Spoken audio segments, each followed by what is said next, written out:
আমার জীবনে কখনোই ফুপু হতে পারবো না বা পারিনি, সেই ফুপুটা রাজ আমাকে জাতীয় ফুপু বানিয়ে দিয়েছে। 7 মাস, আমাদের 7 মাসের জার্নি, 7টা লট করেছি, এটা লাস্ট কাজ করছি আজকে। 7 মাস আগে আপনারা এসেছিলেন যখন, তখন আমি বলেছিলাম যে মানুষ ফ্যামিলি গল্প দেখতে চায় বা ওয়েট করে ফ্যামিলি গল্পের জন্য। কতটুকু ওয়েট করে এখন আমার চেয়ে অনেক ভালো আপনারা বলতে পারবেন যে কোনো নাটকের জন্য বাংলাদেশের ইতিহাসে লাস্ট 20-25 বছরে আমি আমার ক্যারিয়ারে প্রায় 26-27 বছরে আমি দেখিনি যে কোনো নাটকের কোনো এপিসোডের জন্য মানুষ অপেক্ষা করে এবং একটা সময় দেখা যায় যে আমাদেরকে এত কথা শুনতে হয় যে কেন আসছে না এবং কেন এত অল্প সময়, ওরা আরো অনেক অনেক বেশি সময় ধরে দেখতে চায়। মানে এটা আসলে ভালো লাগার প্রতিফলন মানুষের ভেতরের, যে তারা এত অল্পতে তাদের মন ভরছে না, তারা মনে করছে যে এভরিডে দেখতে পারলে তাদের ভালো লাগবে।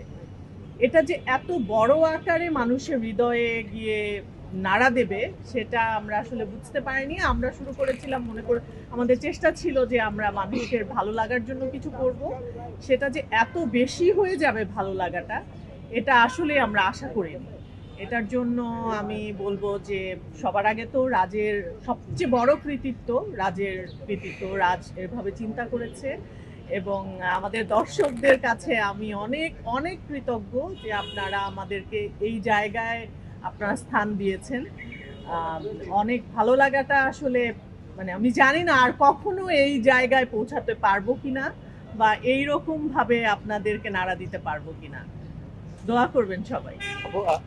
যে প্রতিটি মানুষ আমাকে বলে যে ফুপুরা এরকম হয় বা হচ্ছে সবার যেন এরকম একটা ফুপু থাকে, এরকম একটা কমেন্ট আমি সবসময় পাই। আমার ফেসবুক ভরে যায়, সমস্ত কমেন্টে এরকম কমেন্ট পাই যে এরকম ফুপু যেন সব বাসায় থাকে, সবার জীবনে থাকে।